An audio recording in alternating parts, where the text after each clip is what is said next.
and the national board rep for the New York chapter. I'll be the facilitator tonight. Some brief remarks about the Asian American Journalists Association. Our organization was founded 40 years ago next year in Los Angeles as a means of support for the few Asian American journalists in newsrooms and to encourage more to join the profession. Next Friday is the early bird deadline for the all virtual AAJA Fest, which will run for a week from Sunday, August 9th through Saturday, August 15th. There will be workshops and training sessions, a virtual job fair, and evening programs as well. Our mission today is to advance AAPI journalists from those aspiring to such careers to those seeking managerial and executive roles. We seek to provide the AAPI community an awareness of the news media and an understanding of how to gain fair access, and also hold to account those media organizations that go astray in covering AAPI communities and issues. A really quick shout out to those on the New York chapter board here today. Frank B., our chapter president, Gil Fontemayor, a membership chair, Diamond Nagasu, secretary, and Serena Cho, our student board rep. I'm really excited about this being the New York chapter's inaugural book club, and that we have here Eric Tran to discuss the Gutter Spread Guide to Prayer, his collection of poems that came out in March by Autumn House Press. Eric lives in Asheville, North Carolina, and in addition to being a poet, is a psychiatrist with particular interest in LGBT mental health and addiction medicine. For the next hour and a half, we're going to take a journey on this boat together. I'll sometimes steer, but invite all of you to engage with questions and your observations. And given the Zoom format, I ask if everyone could, and you're all great, put yourselves on mute until you're about to say something. I recognize that for the shy people out there, it can be tricky to find that sweet spot window to jump in. So please flicker your mute button or just, jump in if you find a spot. But otherwise, feel free to flicker your button and I'll call on you. You can also send me a direct chat when you want to be called on as well. You can also put your question in chat. We will also do a more general Q&A in the last 15 to 20 minutes. And if you haven't gotten the book, but wish to, we refer you to our invitation link, which has an AAJA discount code. And Eric has a few words too on another way. Yeah, along with some other Western North Carolina writers, we're fundraising for organizations that benefit Black Americans. So we have a list of organizations that we personally have vetted, but of course are open to any other options too. So for an amount of donation, I think it's like listed at $20. You can have access to my book, but also a bunch of other books in that list too. And the link is now in the chat for that. And for those who don't have the book, you have the benefit of just sitting back and listening. For those who do have a book, we'll invite you to read. Before we dig into the work, I'll set the stage first with some introductory questions for Eric. Your book is in 3 parts. Can you explain how you organized your poems? Certainly. So I've been thinking a lot actually about breath.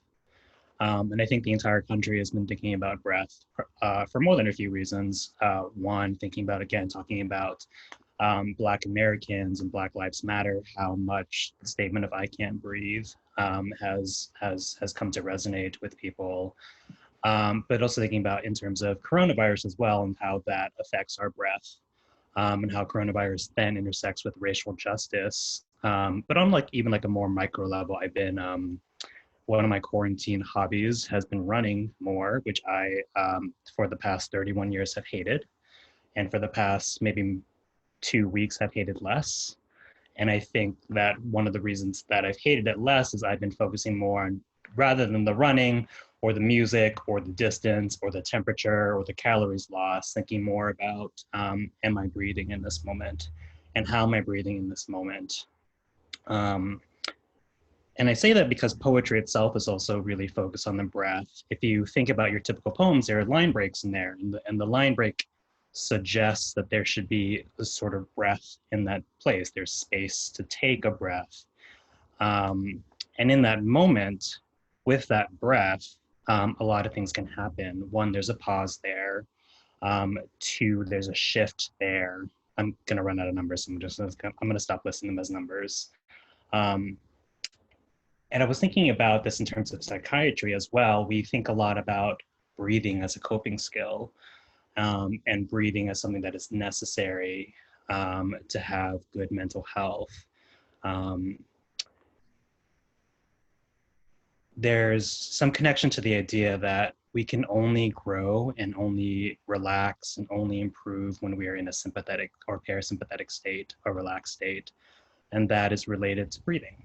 Because when we're breathing, we're in a relaxed parasympathetic state. If we're hyperventilating or holding our breath, we're in a very defensive state in which we're not really processing anything, we're just sort of reacting. So this is a very long way to say breath is necessary and vital and something we take for granted and not something that's always given to us. And despite it being something that we need for survival, it's not always something that we are given the luxury or right to do. So I'm thinking about breath and how it is a place for us to pause, to reflect, to take action, to grow, or just to even rest. I think dividing up a book into sections is also inviting us to take large breaths in between those sections. And so in terms of how I divided up the book, you would have to ask a past me that is probably smarter than me right now at the end of a work week, how we thought about dividing those. But I think in the moment I was thinking about, I want to end a section where an idea is either completed or an idea is just started. And I want someone to have that breath, that space to reflect, that space to act, that space to contemplate, that space to grow before then moving on to the next section. I think for those of you who have read the book, you'll see themes of grief, of sexual awakening, of racial justice, of mental health. And those themes change a lot throughout the book as those themes change within our lives. And by breaking those into those sections, I wanted to give us time to think about how those themes are changing within the book itself. How did you arrive at the title, The Gutter Spread Guide to Prayer? So related to the idea of breath is, at least in my mind, this sort of negative space or potential space. Like, you think about the lungs itself, the lungs are a potential space. It is a space that doesn't exist until you give it the breath to become a space. And thinking about comic books, which is where the words gutter and spread come from, spread meaning the layout on a page, and the gutter being those spaces between panels. I wanted to highlight this idea that potential space within there is not necessarily just like how we organize things, but how then that space itself becomes breath and becomes a space to do all those things that we just talked about.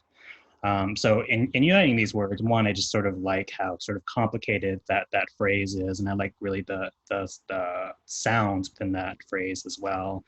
It's thinking about breath, about freedom, about action, about rest, about potentiality, and its relation to prayer. And in sort of a more crass way to talk about it is, I really like how gutter and spread are also very sexual terms, and putting those alongside of this sort of very clerical terms of prayer and thinking about breath and meditation and how those things might unite. From what place emotionally did you write this? The book, and what emotional place. So I wrote this book over the course of 10 years, so probably quite a number of emotions during that time. I think I wrote the first poem probably when I was 21 or 22. So quite a different set of emotions than I think of when I finished the last poem, which is probably when I was 30. The book itself theoretically has this conceit of losing a gay Vietnamese friend of mine from college, or rather, I should say the speaker losing a close friend of his who's also gay and Asian and has mental health issues, and is contending with how he himself then as a depressed gay Asian American man navigates the world with that model in place. But in truth, that's just sort of like a very convenient scaffolding for the book.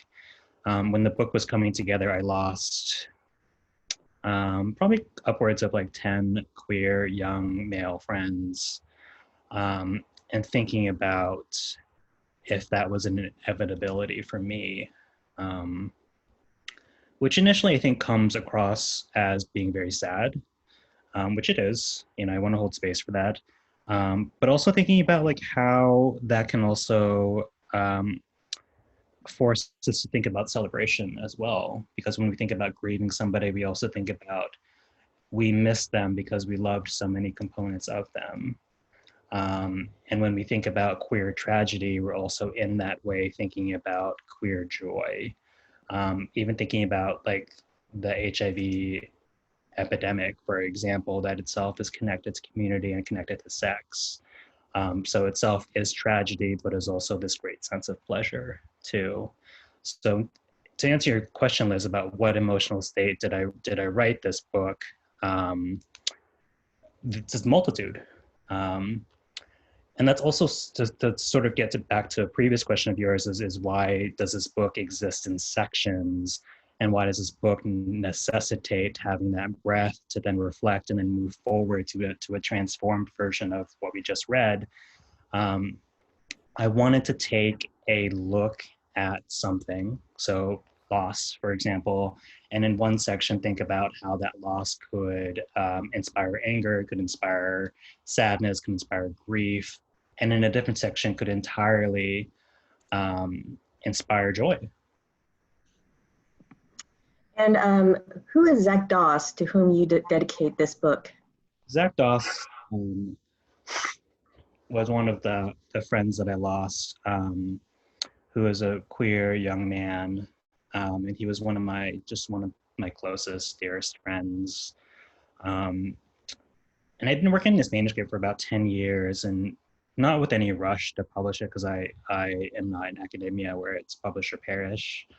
But it just wasn't quite clicking or connecting super well. And in sort of after his very sudden death, I found myself writing about those themes that I just listed about queerness, joy, grief, death, celebration, in a way that connected this book together. So it seemed very right to say that this book is written, I need to remember, for him. Yeah. And finally, your first poem in the book is starting with a line by Joyce Byers, referencing the character played by Winona Ryder in the Netflix show Stranger Things, season 1, episode 1. Why begin with her, and what's the so-called line? How does Joyce Byers set the stage for your book? It's interesting. When I wrote that poem, I wanted to write the title starting with the line by Winona Ryder, because I don't think of that character as Joyce Byers. I think of it as Winona Ryder, just because she is like such a charismatic and fabulous person. So to that end, why did I want to start a book with Winona Ryder? Because I want my book to be just as fabulous as she is, right? I want it to be just as charismatic and just as chameleon and just as sort of odd, but also striking and just very talented. But I also wanted the book to start out with this line by Joyce Byers, because it's in the very first episode of Stranger Things. I have mixed feelings about the show as a whole, but I don't think you could ask for a better first episode to anything. I don't know who's familiar with that show, but Joyce Byers' son goes missing and the town sort of accepts that he's dead. And she starts to see these supernatural things that she thinks are signals from him. And people are telling her that it's grief. And the line that I reference specifically is, "You're talking about grief. This is different." And thinking about how I wanted to have that sort of perfect start to the book, which hopefully lives up to the first line rather than how Stranger Things works. I also wanted to start with that line because man, like what other way to say like this book is not about grief and yet is at the same time, right? Would you be able to read this poem, Eric? Absolutely. And so on page 3, it's the very first poem for those of us who are following along. Starting with a line by Joyce Byers. You're talking about grief. This is different. How the sky lost a single stitch and paid the earth a debt of silver, a fortune in nickels bruising the summer fruit. Today, the trains collapsed into prayer. The river spat up its mudbed like a fevered child. Witness the shapeless effigy, the stars knocked loose from God's mouth, cities drained dead of color, futile in stop and go monotone. I'm saying the dogwoods cried themselves sterile, and still my friend is gone.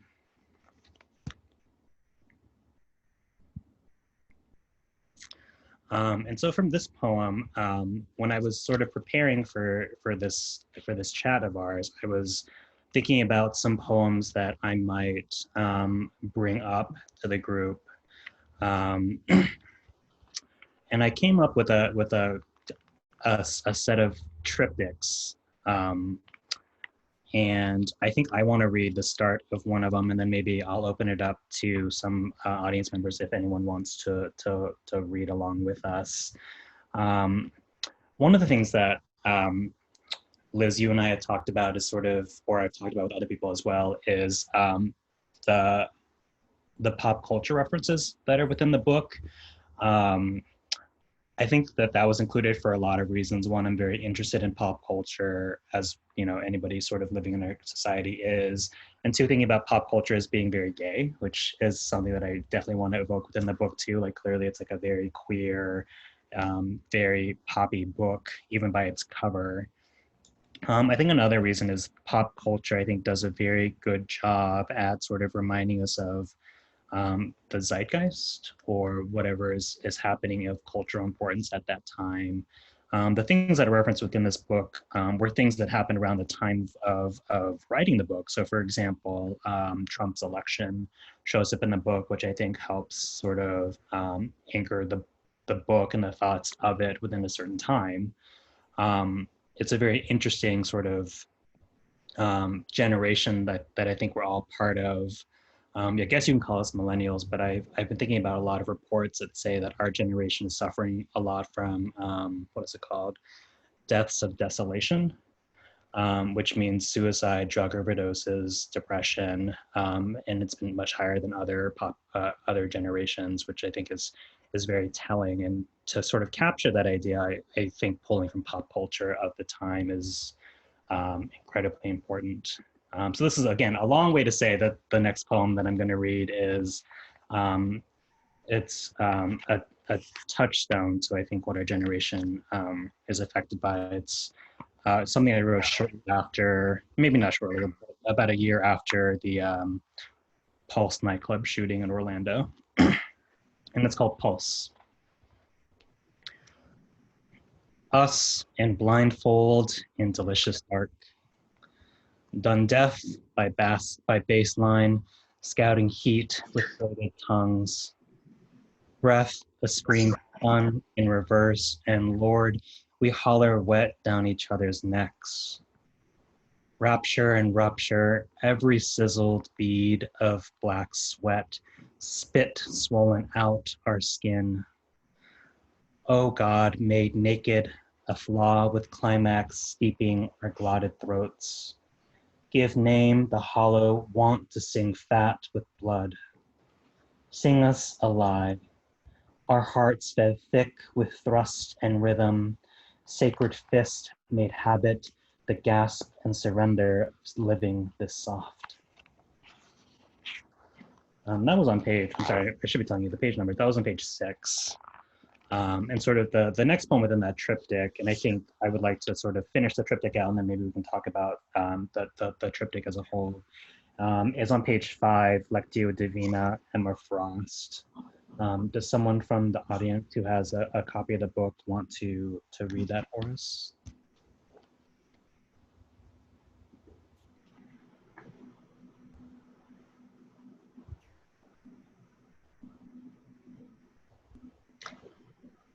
I can.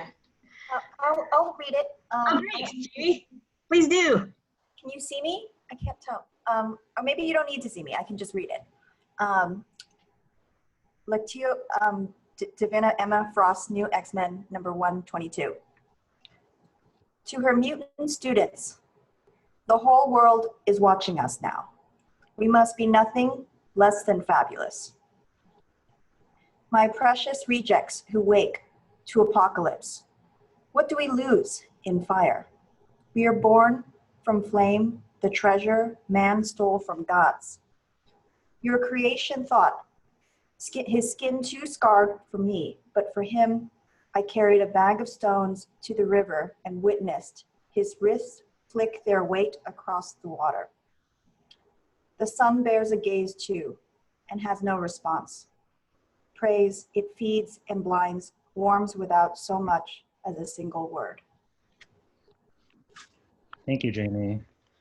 And the last poem within that triptych is He Who Helps Drag Queens Descend the Stairs, which is on page 57. Would someone from the audience like to read this, or I can read it as well?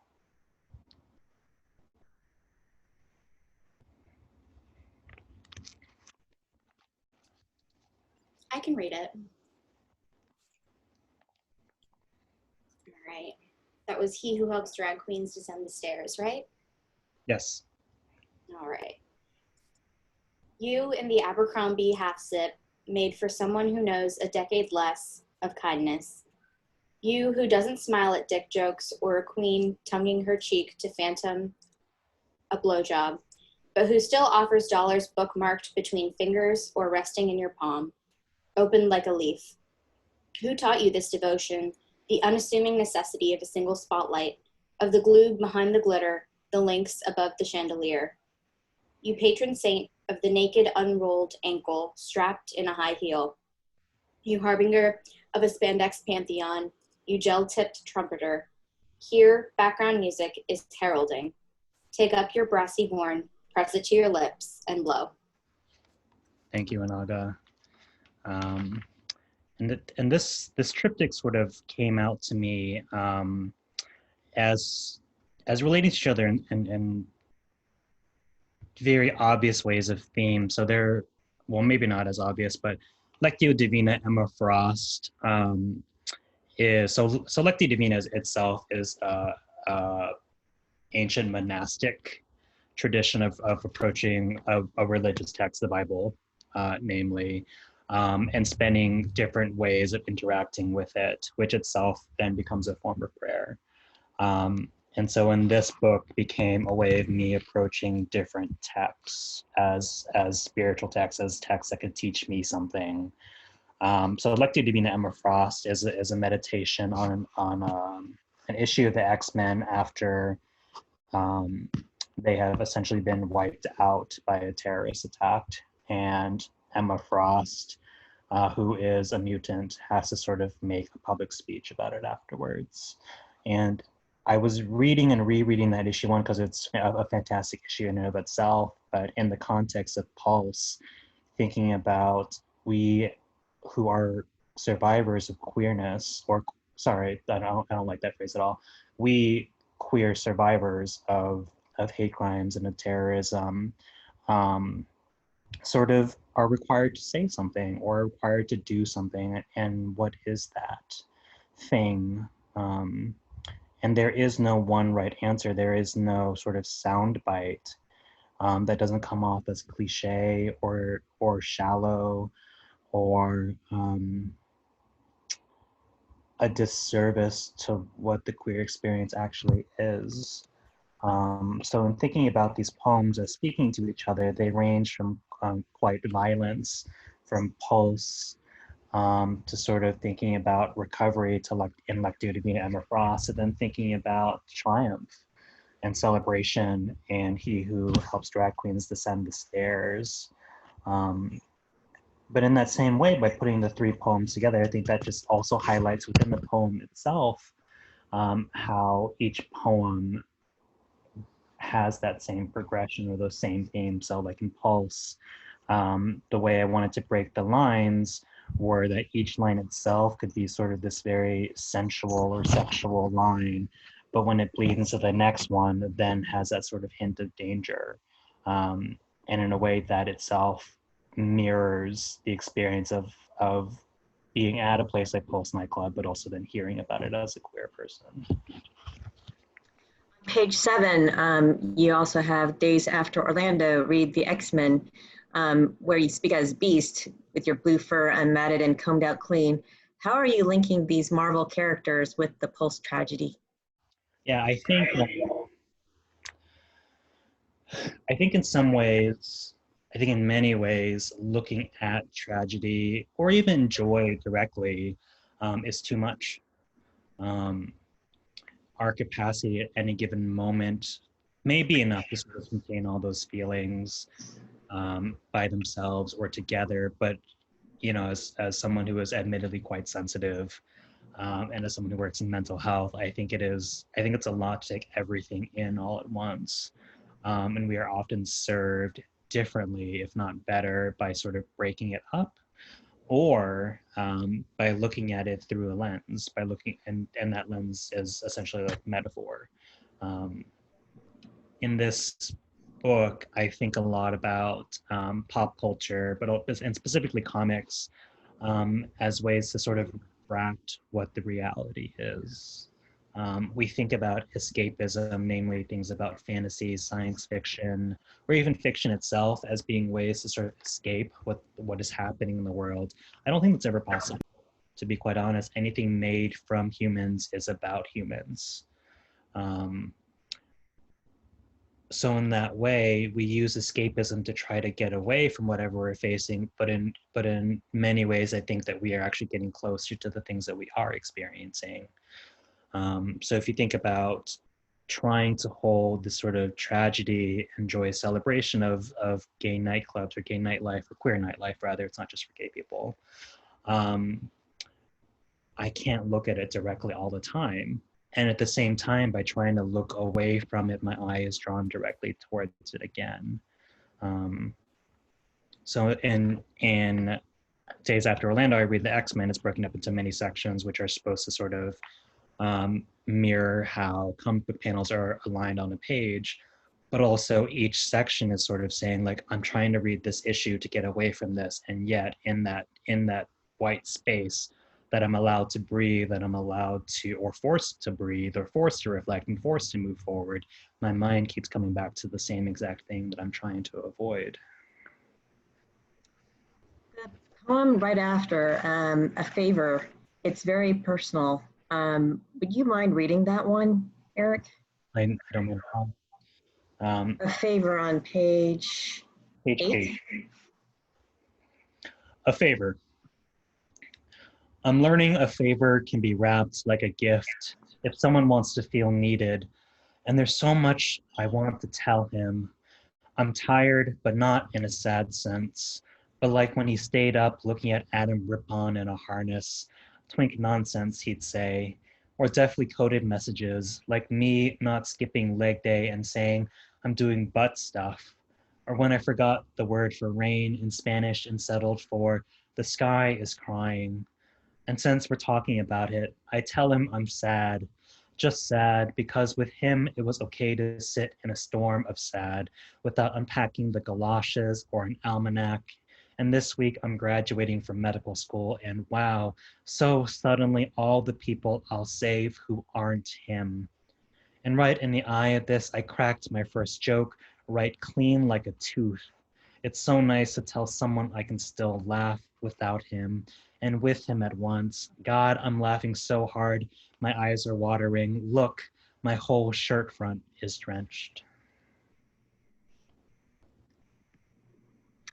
You've referenced your graduation from med school. You write about cracking your first joke with Adam. I love the passage, just sad.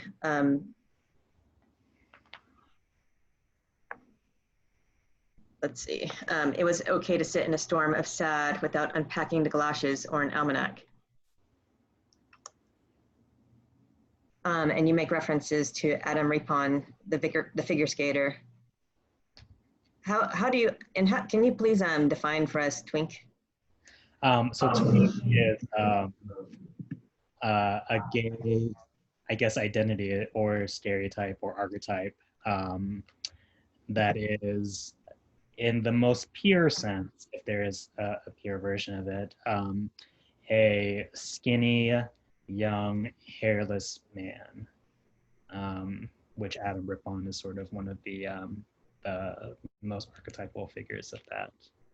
And it's funny that this poem stuck out to you, Liz, because I feel this is my first book. And so in a lot of poems, while I wanted them to be in the book, I still feel quite embarrassed about because they are quite personal. And I put them in because they're very meaningful to me. And they aren't necessarily the poems that I would have expected to resonate with other people for a few reasons. One, I think it's difficult to be vulnerable and ask that, you know, and expect that people will understand. And two, the interesting thing about being in a publishing world is if it isn't published, you sort of get the sense that it is not worthwhile. And I'm sure that people in here who are working in publishing get that sense a lot too. If it's not published, it's sort of not meaningful or people didn't want to read it. But I was thinking about justice and thinking about truth and its relation to things like journalism. And I think that those of us who want to amplify voices or find voices or publish voices that are otherwise not always in mainstream media, that itself is also an act of justice, because we're bringing to light things that for multiple reasons, could be oppression, could be just not having the resources to get out there, are not being shared to people who care about it. And I think that's just very interesting connection to this idea of these poems that I think would be things that I would skip over in a reading, like I wouldn't have personally picked to read it. Not because I don't love it, but because that's not something that I would have had the courage to amplify, but it's certainly something that I'm working on. And Anaga has a question. Anaga, please pose it to Eric. Oh, sure. I was wondering about in some of your references to prayer, both not just in the title, but, you know, as you were explaining some of the poems and the writing of it, I was wondering if you could talk more about what prayer is to you and whether that's something that's always been important or evolved. Yeah, that's a great question. I'm a staunch atheist. I grew up Buddhist. And I also grew up with immigrant parents and with a language that I only sometimes understand, despite going to copious amounts of Saturday school, which means that I don't understand many of the prayers that we did or many of either the verbal prayers that we did or the actual actions themselves. So while I grew up with it, it's not something that I totally understood. While these things were sort of, when I lost a lot of those friends, I guess I was admitting to myself in the world that I didn't know how to carry it. I was in my 20s, and you know, we're not capable of many things in our 20s. Certainly was not capable of sort of navigating what to do with that grief. And this reminds me of a Taylor Swift lyric, desperate people find faith, so now I pray to Jesus too.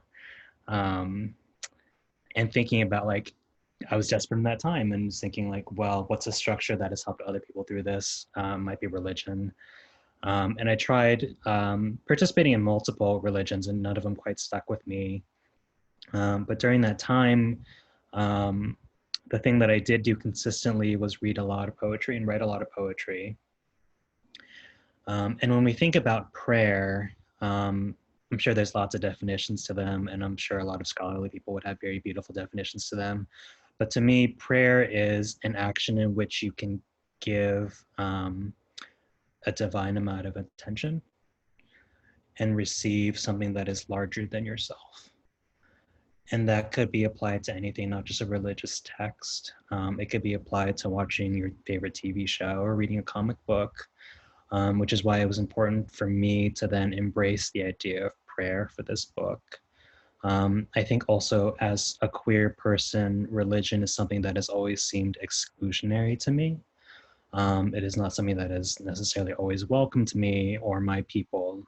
And so it felt incredibly important for us to then be able to reclaim it, because it seems very unfair to think that this sort of moment in which we can learn about something larger than ourselves or receive some sort of divine intervention is saved for people who aren't us. Yeah.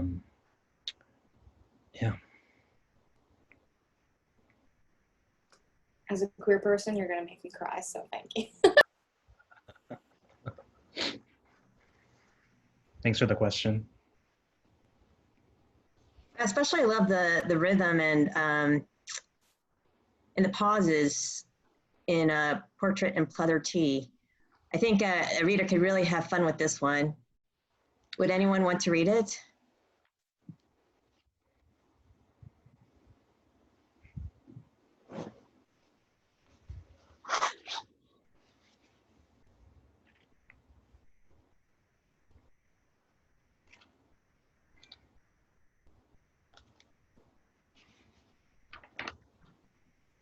Any takers? Eric, please. Portrait in Pleather Tea.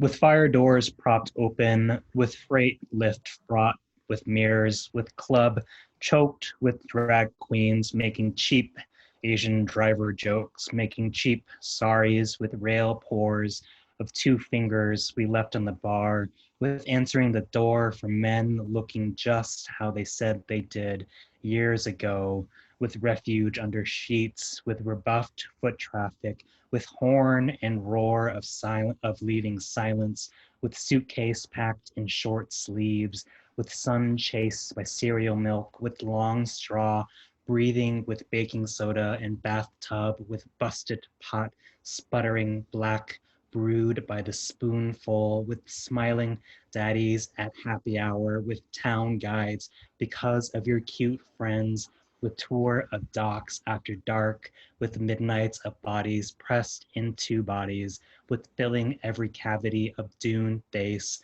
with nervous giggling at the grunt of human want, with pause, with voice and breath enough to scold, quit laughing, you're down here too.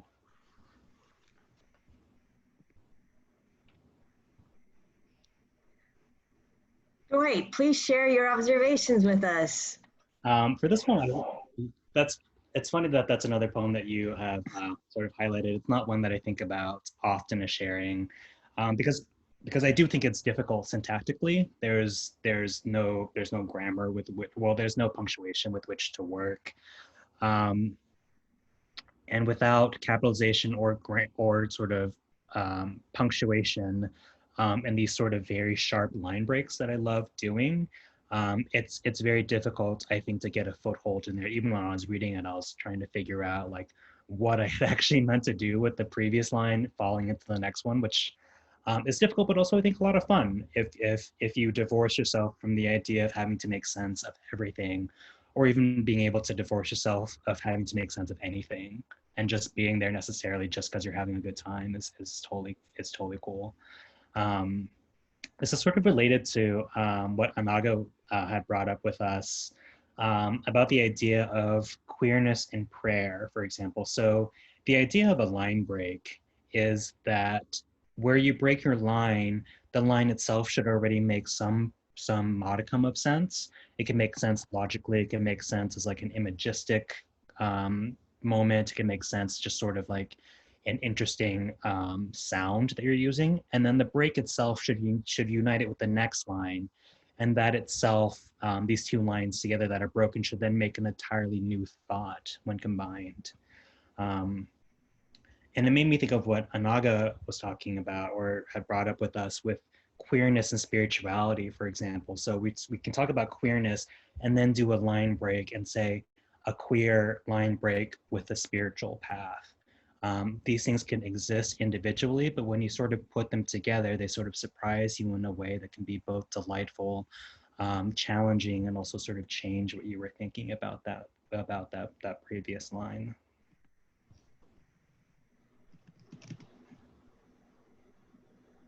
By the way, Dwight had some, Dwight and Jamie both had really great observations. If any of you want to share beyond the chat.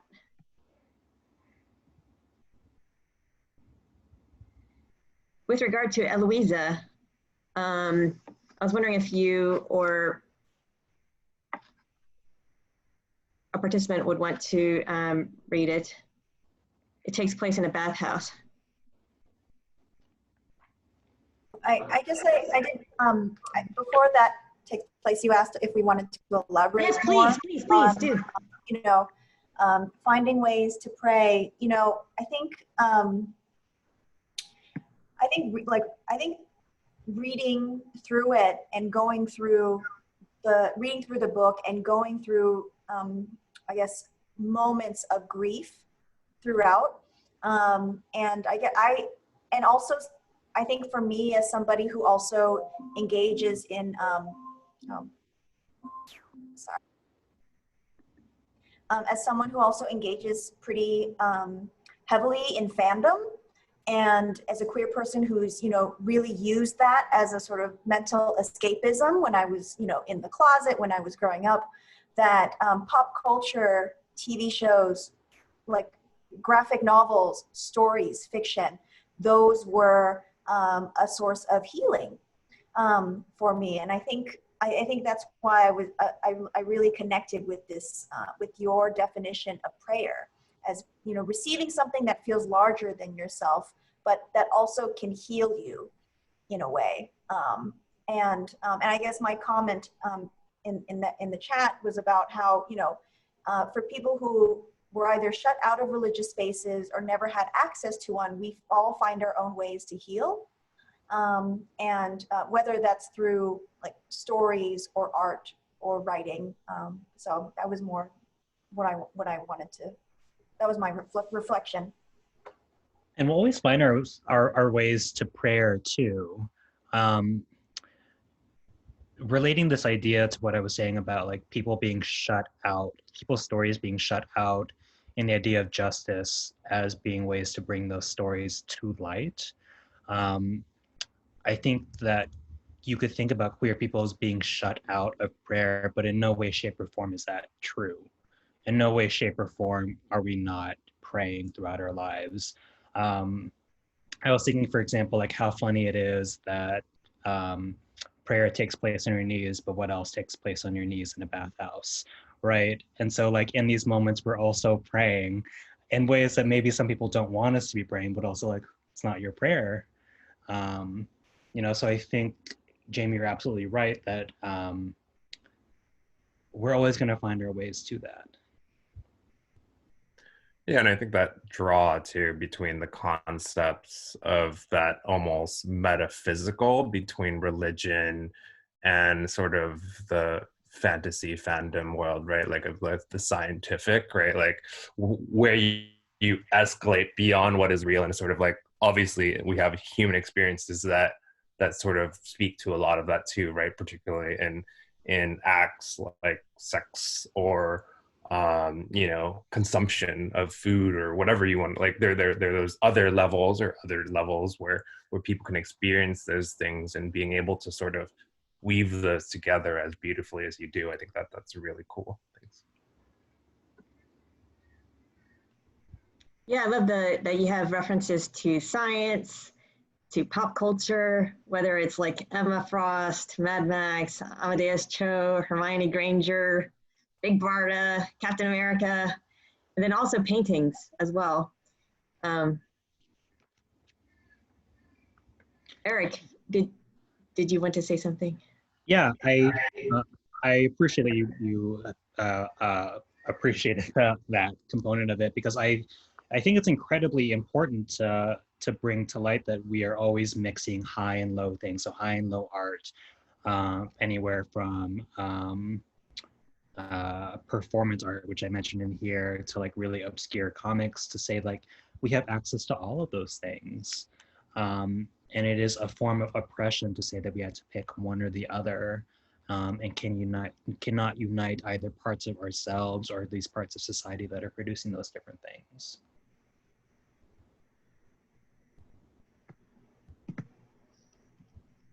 What are your thoughts on taking us to the bathhouse?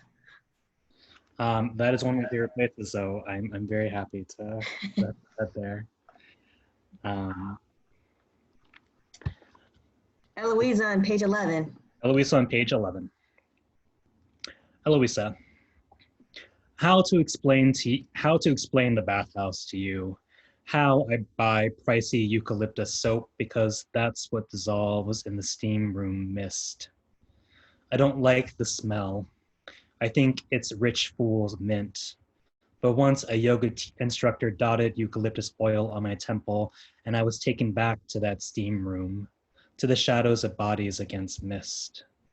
I thought of how to describe the appeal of anonymity of both subject and object, and I stupidly thought of party mix, where no single item tastes good, really, but in the context, each handful feels right on your tongue. Last night, the men stood like ancient statues until one of them wandered into the corner. Without any signal, other men followed one by one, made a mass of limbs and grunts. Eloisa, I wonder if what I meant to tell you is wandering the hallways of by-the-hour rooms, waiting to catch any lingering glance, is like some sex-starved Orpheus or Theseus chasing his bull-hum minotaur. That I found him, my lover ghost or half-beast, in the heart of the maze, sitting in a mist like a grand mountain, that he was the only man I touched that night, that he came in my mouth without warning or moved to return the gesture. Maybe what I mean to tell you is leaving the maze, minimally scathed, but also prizeless, skin still hungry for warmth, and stopping by the water fountain to rinse or swallow. The man walked by me, that he was still somehow a dark sylph I can't describe, that he reached out to grab my wrist and gave it a gentle squeeze goodbye.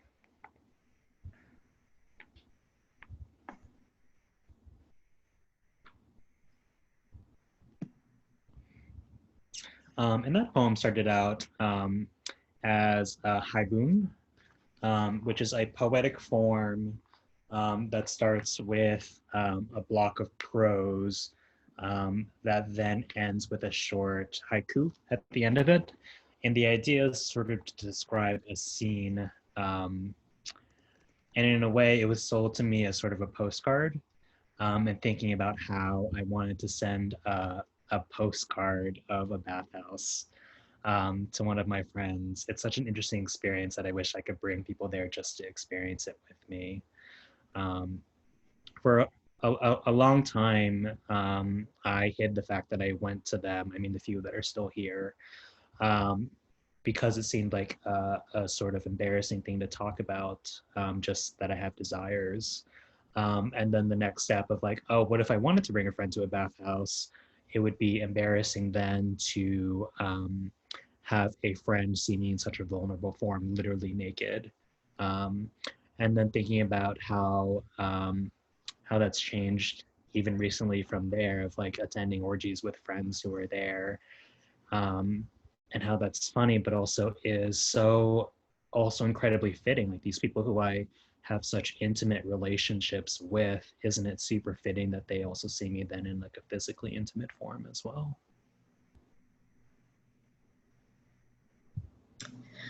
I especially love the next poem, exploring again why I can't give blood. Yeah, I'm happy to read that too. I think Anaga had a observation. Oh, great! Sorry, Anaga, please. Oh yeah, no worries. As you were talking about kind of the structure of that poem, I was just thinking about how a lot of these I sort of had a cadence in my head that I felt as I was reading them, especially some of, I think, the ones with shorter lines, Ode to My Morning Meds or Self-Portrait as the Fire, or If You Had Asked What a Poem Meant, I think were some that I kind of almost created my own beat to, but I don't know if that's just me. I was wondering if other people did that, or if that was something that you felt as you were writing about it. Oh yeah, absolutely. I think rhythm is absolutely something that is vital to poems. And another way to say rhythm is also breath, right? Because how do we mark beats other than by breathing in between them or holding our breath in between them? So I think you're spot on that everybody's going to sort of read poems with a different cadence or a different sort of breath rhythm than anybody else. And I love that about it. And I also want to sort of like get into your head with when you have that sort of breath rhythm, because I want to know what sort of segments you're breaking this into. Where do you find you need rest? Where do you find you want to transform meaning? Where do you find that you have a bit of space where they didn't want to take action before moving on to the next part of it? And Jerry brought up a point. Hi, thanks. Thanks, Eric, and thanks for this poem. I don't know exactly how to ask this question, but maybe maybe you can help me think through some of what some of these poems I think are trying to offer in terms of a picture of sort of the kind of disjunctive nature of queer intimacy or something, right? Because and I'm thinking back to sort of the description of the series of deaths that frame the kind of emotional places that you were at different points in the writing, and I'm thinking about the question of a sort of desire for a kind of connection, and also at the same time that being continuously tempered by a kind of a real inability or a real like there's like a movement in both directions, right? Where there's this sort of forming intimacy, but also this sort of, you know, it comes out very clearly in the bathhouse poem, right? Where it's about a kind of desubjectification. You know, it's like, you know, this sort of moment in which one is both subject and object, and that the encounter is both intensely embodied, but also anonymous and non-reciprocal, right? And like, and trying to think about kind of what that means in terms of thinking about like, you know, the specificity and the texture of a kind of relationship that's actually, that also has all these weird moments of non-relating built into it. And I guess that there, and part of what I'm thinking about is that there are other poems where the problem of death becomes very, like the question of death becomes really closely involved with questions about one's ability or inability to have a kind of all-consuming relationship with the object of one's desire or love or something, right? So I'm thinking especially about the poem on page 47 called Obad After Chemo, right? Which is a poem about wanting to be able to somehow share, right, in the suffering of another person. We're here, like, I don't know, and it's like in chemotherapy and like poison and blood is both evocative of HIV, but it's also like, and it's this like weird situation where it's like part of the condition of that kind of intimacy and that kind of sharing is also like infection and death, right? And thinking about like what, you know, how to think about these things as sort of moving toward each other, right? So that we don't start to think about like love as the opposite of death or something, right? And, or to think about, you know, a way of like the way, like a mode of intimacy that's about everything but being yourself or something, right? I don't know. And that's something that I'm really learning from a lot of these poems in a very sort of weird way. A lot of the things that you brought up, Jerry, these themes are what we would think about as being diametrically opposed to each other. But I think what you're observing is by being so polar opposite in ways, it's also revealing how they're also very similar. So you can think about the color wheel, for example, and there are colors that are opposite of each other, such as, I don't know if I have examples near me of purple and yellow, for example. They're opposite the color wheel. So theoretically, these would come together and form black or like an ugly brown color or something like that. But when you bring purple and yellow closer together, they actually highlight each other more often. So the yellow becomes more yellow and the purple becomes more purple. Yeah, there aren't complementary colors on here, for example, but these are within the same color family. So it's similar to that idea of like the yellow brings out the pink more and the pink brings out the yellow more, and together they form this sort of different evocative family. In psychiatry, where I'm most familiar with this term, though it's also, I think, a philosophical term, is the dialectic. And the dialectic is this idea that there are two things, maybe more than two things, but di means two. So two things that you would think would be the opposite of each other, but somehow when they're put together form a greater truth. So there are two distinct truths that seem to contradict each other, but together form something that is more meaningful. The classic example is a bowl. And this is something that I reference in the poem Lectio Divina, the Vision. So a bowl is both the object itself, the bowl, but it's also the thing inside of it that's missing. So if a bowl didn't have that emptiness, it wouldn't be a bowl. And so by putting the emptiness and the thingness together, we have formed something new. And to get to Jerry's question of like, we have these themes of death and sex, for example, that seem like they should be the opposite. Death is the end of something, sex theoretically creates something.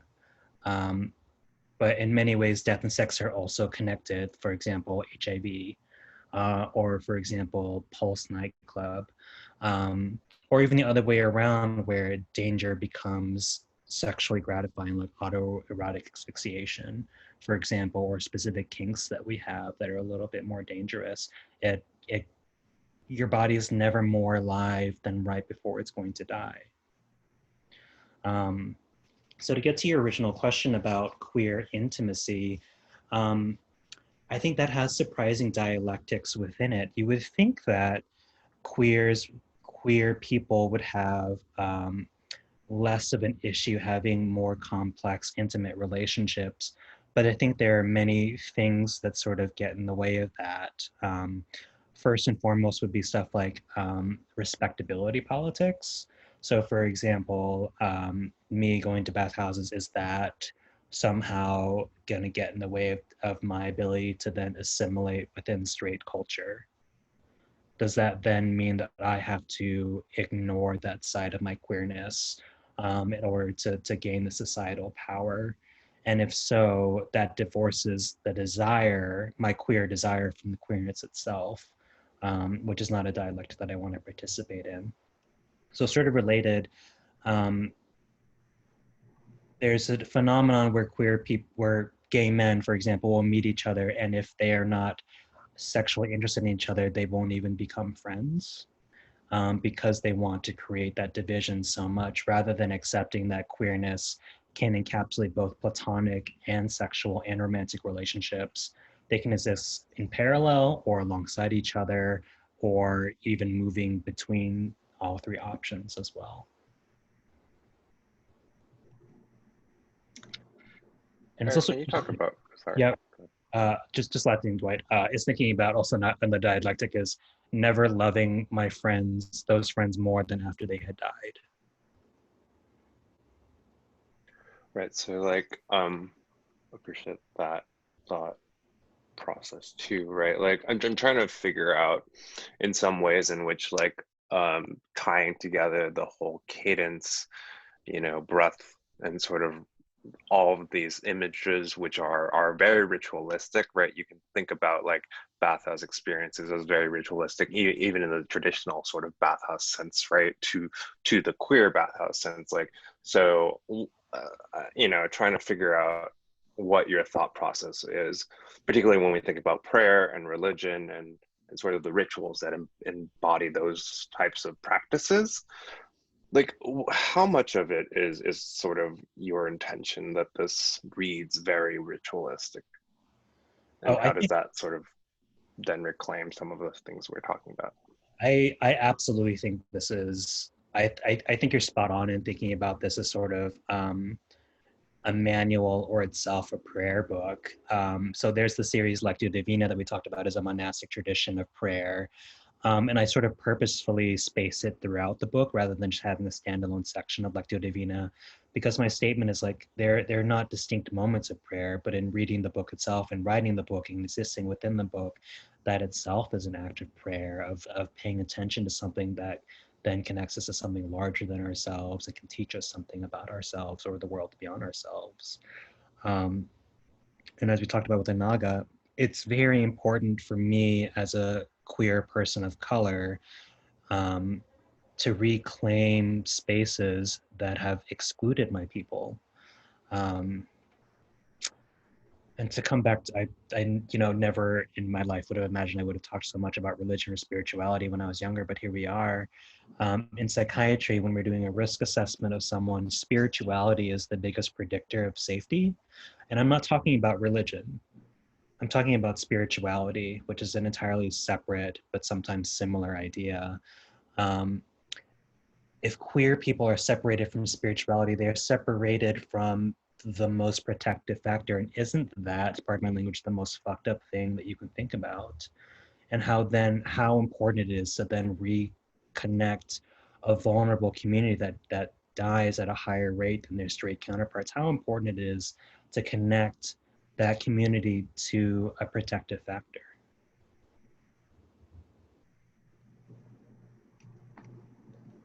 I was wondering, what are your thoughts on tackling the trio revisions, portraits of the day's griefs, and closure in part 2? Yeah. They're very difficult and powerful poems. I wondered if perhaps a participant among us could read revisions. Would anybody like to volunteer?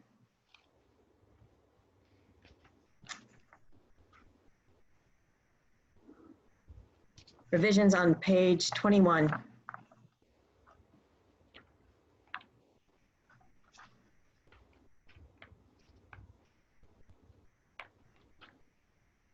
Any takers?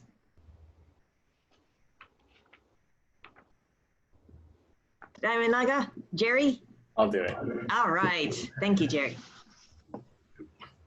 Revisions. Do not let him buy them, those pleated shorts. Take off the cropped black wig whose strands stuck to his face. Let it be unknown how many tapioca pearls he can eat in one sitting. Make us leave that grocery store, never see the salted fish or strawberry flute straws. Please unfold 28 days of rain.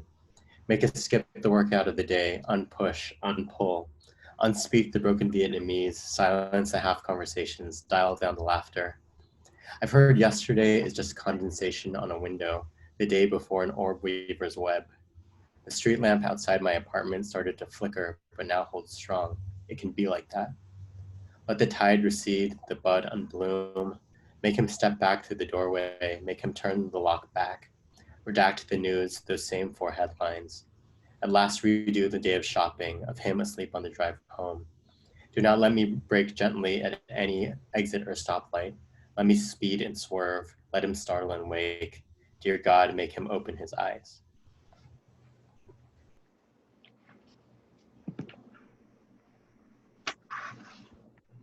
Should we go to the next 2 poems and then tackle all 3, Eric, or what do you prefer?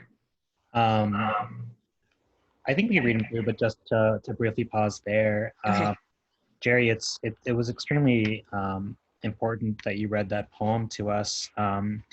In that poem, you sort of exist in the margins of it, because there are some scenes there that involve Jerry as a participant, though not necessarily mentioned. And thinking about how Jerry and I were part, and Dwight and Jamie as well, were part of a queer and Asian organization at Stanford, in which that friend that I lost was also a part of, and how important it was to just have us all exist in the poem, but also exist in this space here too. So I just wanted to take a moment to breathe about that, or to pray about that. But I'm happy to read the next poem as well. Portraits of the day's griefs. Today's grief and I grope the man I've loved, while the man he's loved finds us coffee. Today's grief hurls the train not as late as forewarned, a vanishing point reversed. Some days grief identify in third person femme and they snap like a neon harness and sweat like virgin leather. You can't throw these griefs in the wash. Last week's grief bleached me straw and dandered, then tugged, patched, and bald. One grief's bled thin down my windshield. The next day slicked thick like jelly. I guess most grief by grip and tread, but isn't all grief a failing break? One day's grief gives a red jerk-off rash. The next wants to push its dick in dry, but honey, I begged spit on that kind of grief. In grief succession, seatmate quietly sings opera through turbulent sky, 2 apples for dinner, pocketing a pack of gum or a lady's purse or a jockstrap, I don't really care. One night's grief split my lip and sucked the wound to clot. No grief has held my body since, but still, a sting each time I kiss it goodnight.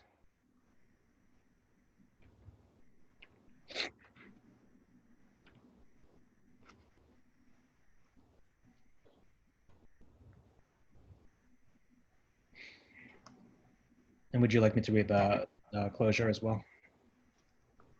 Sure, that sounds good. Closure. Soon you'll set down the grief like a parent does an infant. It learns to trail behind as an airless kite, mud prints across the carpet, then a receipt in your coat pocket whose ink you thumbed straight to ash. A hair in the soup at a dinner party. You've learned to eat around the intrusion or swallow it politely and pray it passes through you. Not a line of stitches, but the dimple tucked under your sleeve. The song and thud of an overhead fan. An apology to a one-night stand. Oh, it's unbearable to sleep without it.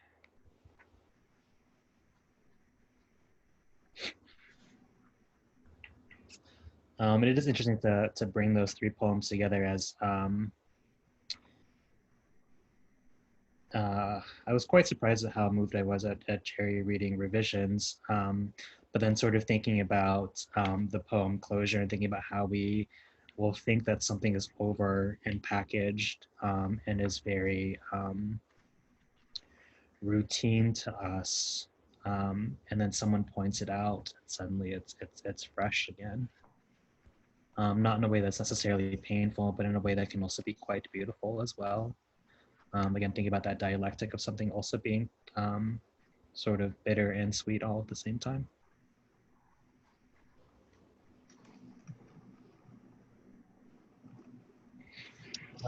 And it's also interesting to think about these poems together as well, because obviously revisions and portraits of the day's grief exist in prose blocks. And I don't think we talked about this yet. My original creative writing training is in creative nonfiction. So I started out as an essay writer, and sort of my gateway poetry was a prose poem. And then after that, the sort of logic of the line sort of unraveled for me, and now I write almost entirely in lineated poems. And thinking about how the prose poem is quite blocky and tries to make perfect sense and keep itself zipped up at the seams. And then a poem like Closure gives you that chance to breathe, or forces you to breathe and forces you to reflect. And in some ways, although Closure is a much shorter poem than the prose poems, because it forces you into those brief periods of negative space, can often end up saying a lot more than I think the actual prose poems do. I thought that Revisions is a very difficult poem, just wanting to go back and revise what happened on a critical day. And revise, and also I think to come back to the dialectic, revise is, you know, the first couple of letters could be sort of, the first few letters can be sort of squinted at and seen as the word relive. Because obviously if I'm turning this moment over in my head, it also is a moment that I want to relive. One, because it is a moment in which this person is still alive, but also, you know, there are moments that are of quite wonder and happiness and love as well. And garden, what is the significance to this being the last? Yeah. You have imagery of nurturing memories like a garden, love as stress. You talk about sorry, which also links with another poem, Alternatives to Saying It, and Tribute and Denial. Yeah, the poem was important for me to put last because I think it brings up a lot of themes and images that are already brought out throughout the poem. So if we go back to starting with a line by Joyce Byers, I make mention to dogwoods, which is a kind of flowering tree. And that is actually the North Carolina state flower, and is also the flower that I have tattooed on my thigh in commemoration of that. But Garden is a poem that takes place in California, which is where I was born. Thinking about coming back to the same images that we have previously, but now that we've had all this chance to breathe, all this chance to pray, how do we then come back to the same image, and what does it mean to us now? And in this sense, coming back to the idea of plant imagery, flower imagery, but also you're talking about, Liz, with previous words or images that I've used in other poems, how do those then unite to form something different? I have to admit, my saddest, most bittersweet poems have always started out with the intention of being very happy poems.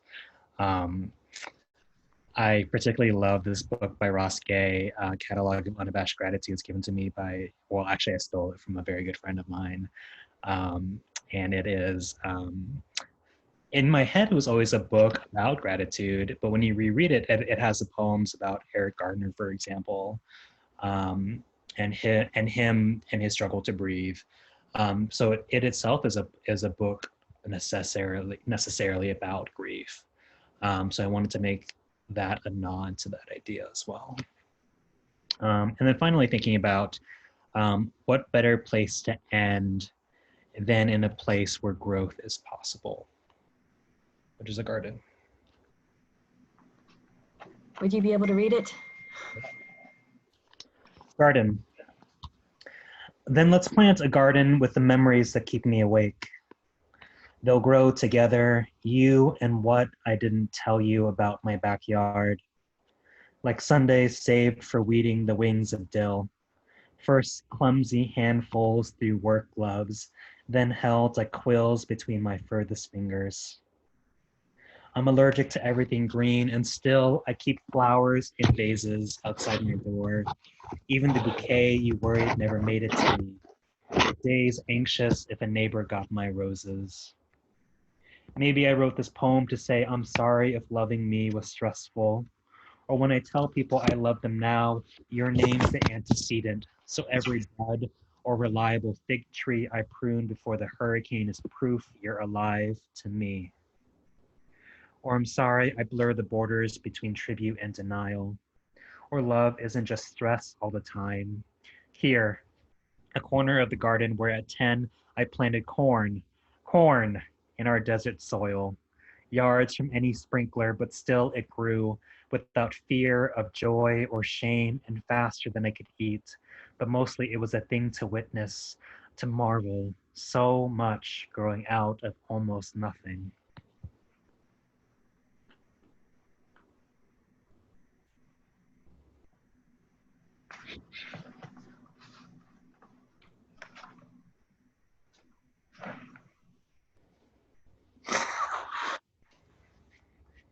Can you talk a bit about love as stress? To say I'm sorry if loving me was stressful. Yeah, absolutely. I have this, I often resist this sort of temptation to think that love is something that is a struggle, or to romanticize it as something as a struggle. But I also resist the idea that love should be this very easy thing, and it isn't work. Yeah, I struggle between those 2 points of the dialectic.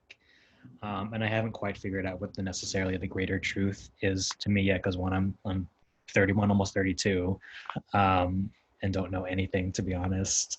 So I guess the place that I've reached in between is to say, like, yeah, man, love sucks. I'm sorry about it. And that is sort of the greatest truth that I can give to people right now.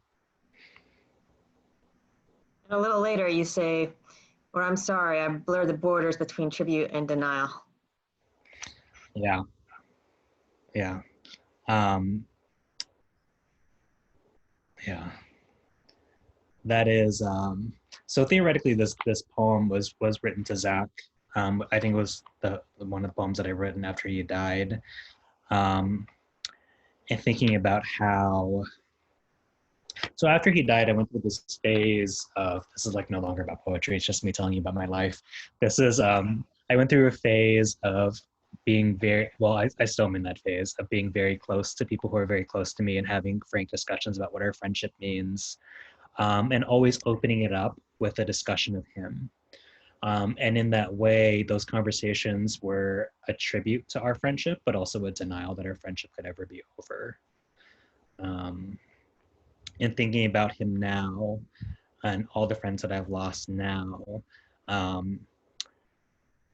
when I think about them, it is a tribute to who they were as people, but also a denial that just because they're dead means that they're gone. And I think those two things together do create this greater truth of indeed, like, there's a line in here also of like, when I tell people I love them now, your name's the antecedent. So in between that is like, again, accepting the denial that they have passed fully, but also accepting that everything I do is necessarily based on my interactions with them previously.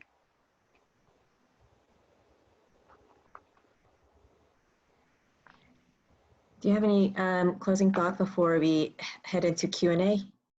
I don't have anything pressing on my mind. Of course, I could always talk myself hoarse.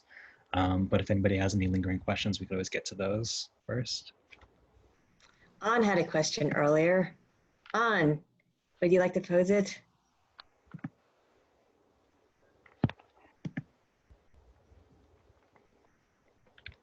I also have her question here too. She said, early on, what poets lit a spark in you, and do you read poetry in other languages such as translated versions? I do read poetry that's been translated. There are several anthologies right now of contemporary Vietnamese poets, and there's a translator who I love a lot, Duy Doan, who does some interesting work of his own as well. There's some anthologies I'm trying to get through. I used to be ashamed of saying this, but I take pride in saying it now because I think it's just a very delightful fact. I'm illiterate in Vietnamese, which I think is very fun considering that I have all these degrees that are on the other side of my computer. I just love the idea that we can get all the letters that we want, but can still be ignorant in other ways too. So I've tried my hands at translating Vietnamese, but I have not quite got to that skill level yet. And were there poets that early on inspired me? So again, I started out as a prose writer, so I read a lot of prose, and also I studied English, but I never really loved the poetry that we read because English as a discipline is quite infatuated with dead white guys, which doesn't really appeal to me quite so much, in the sense that I find their poetry does not really speak to a lot of what I want to be spoken to.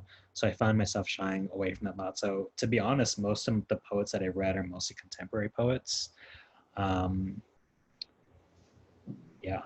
are a lot of contemporary poets. I didn't keep track of the ones who moved me a lot when I was younger, but I'll say ones that I come back to a lot now. Victoria Chang's latest book, Obit, is fantastic. She takes the obituary form and sort of comes back to it again and again to write about her mother who passed away and her dad who has dementia. Ocean Vuong, of course, is an incredible poet too, and his book is probably one of the most stunning novels I've ever read in my life.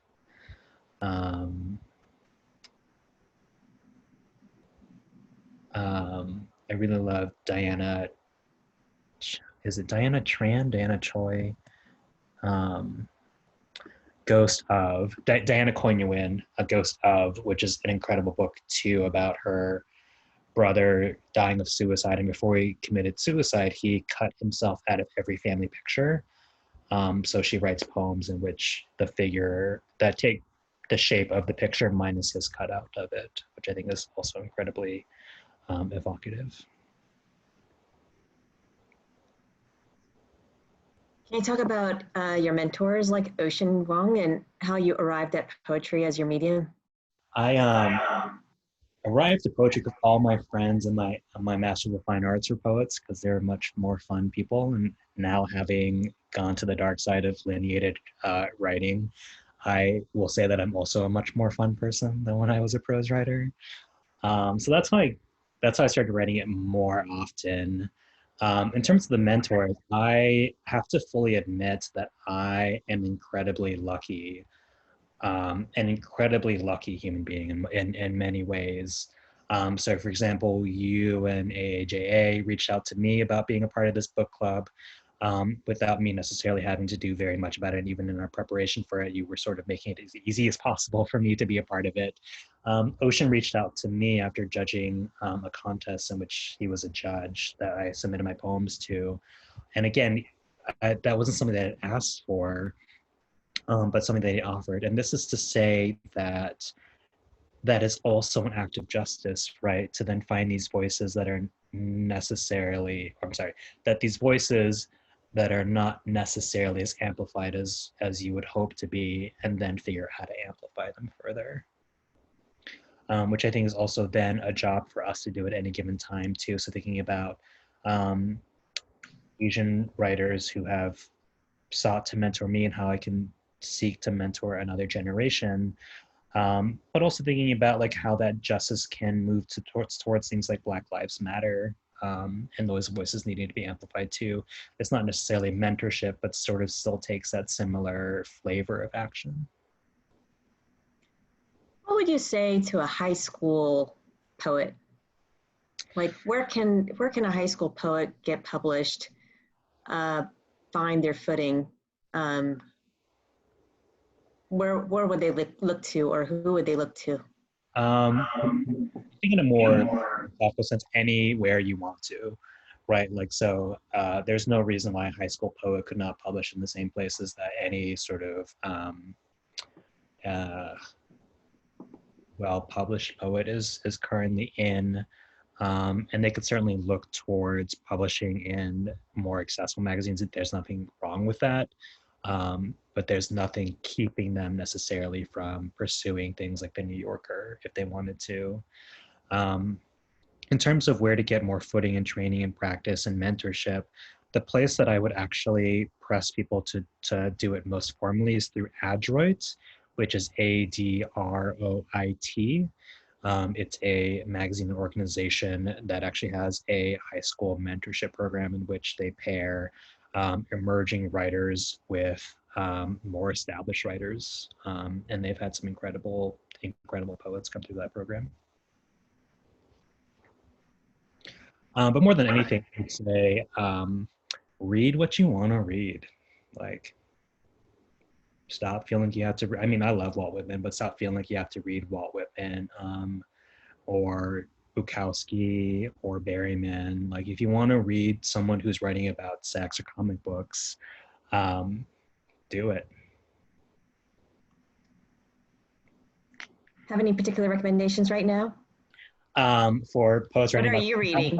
I'm reading. What are you reading these days? A lot of novels right now, but I have a ton of poetry books that are on my to be read shelf. If I can move away from my flattering ring light and into normal people light, I suppose. Here is my to be read poetry section. And from that, one of the ones that I am super excited about, that I have to admit there's conflict of interest about this recommendation, is The World I Leave You. It is a anthology of Asian American poets on faith and spirit. And the conflict of interest is that I'm an associate editor at this press, which is a small press based out of Asheville. That said, this book is still incredible. I had nothing to do with it. I have nothing to gain from it. But there are some incredible poets in here and some incredible works of poetry in here. I've only made my way through maybe like a third of it, just because when I get to a certain point, I think I have to stop and write, or I have to stop and think, or I have to stop and breathe. So I've had it for 6 months, or I'm sorry, three to 6 months, and I still am making my way through it. What is the publisher and when was it published? It is from Orison, Orison, and I got this back in March, but I think it was published some point in 2020. I think in the past couple months, it was officially to the greater world. So The World I Leave You. Nice. Well, thank you so much, Eric. I really appreciate your time. I appreciate everybody. If we could all turn off our mute and give applause. Is really amazing to be able to hear you discuss the Gutter Spread Guide to Prayer. I'm really enriched as a reader for tackling these poems with all of you. And thank you so much, and have a wonderful rest of your evening. Thank you. Thank you, Eric. Thank you so much. Thank you all.